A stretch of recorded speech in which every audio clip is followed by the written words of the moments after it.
మన 'రవితేజ' అన్న అయితే మూవీస్ చాలా వస్తూనే ఉన్నాయి మనకి ముందుకైతే. అంటే హిట్టా, ఫట్టా అనేది పక్కన పెడితే ఫ్యాన్స్‌కి మాత్రం మూవీస్ అప్డేట్స్ ఇస్తూనే ఉన్నాడు.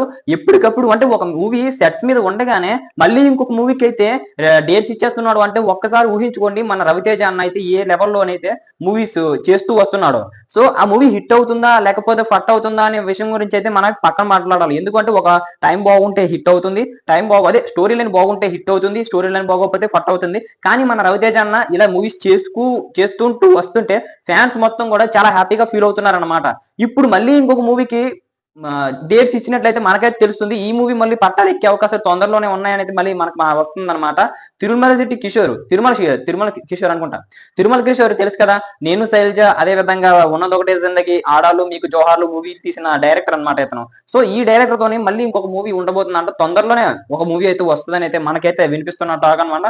తొందరని ఒక కథ చెప్పాడంట. సో కథ అయితే ఓకే అయింది. సో ఇది గనక నిజమైతే మన 'మాస్ జాతర' మూవీ అయిపోయిన వెంటనే మన తిరుమల కిషోర్‌తోనైతే తొందరలోనే మూవీకైతే సిద్ధమైపోతాడు. ఇందులో ఎటువంటి సందేహం లేదు. మరి తర్వాత చూసుకున్నట్లయితే మ్యాడ్ డైరెక్టర్‌తో కూడా ఒక మూవీ ఉండబోతుందనైతే గతంలోనే మనకు వినిపించిన టాక్ అన్నమాట.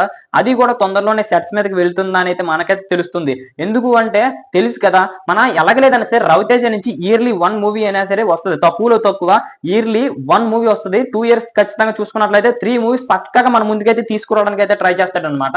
మరి మీరేమనుకుంటున్నారు? 'రవితేజ' నుంచి వచ్చిన అంటే ఇప్పటివరకు 'రవితేజ' ఎక్కువ ఇప్పుడు తన కెరీర్ లో మొత్తం మీద చూసుకున్నట్లయితే హిట్స్ కంటే ఫ్లాప్స్ ఎక్కువ ఉన్నాయి. మరి ఇప్పుడైనా సరే సరైన స్టోరీని అల్లుకొని ఖచ్చితంగా కంబ్యాక్ హిట్స్ తో దూసుకు వెళ్తాడా అంటే చాలా మంది ఫ్యాన్స్ చెప్తున్న మాట ఏంటంటే ఖచ్చితంగా కూడా కంబ్యాక్ ఇచ్చే అవకాశాలు అయితే రవితేజానికి చాలా చాలా ఎక్కువగా ఉన్నాయి. కాకపోతే ఆ స్టోరీ లైన్ ఉంటది కదా దాన్ని కొద్దిగా సరి చేసుకుంటే మన రవితేజాన్ని అయితే మన తెలుగు ఇండస్ట్రీలో ఎవ్వడు కూడా ఆపలేడు. ఆ విధంగా అయితే మన తెలుగులోనైతే రవితేజకి క్రేజ్ ఉంది అనే విధంగా అయితే మాట్లాడుతున్నారు అనమాట.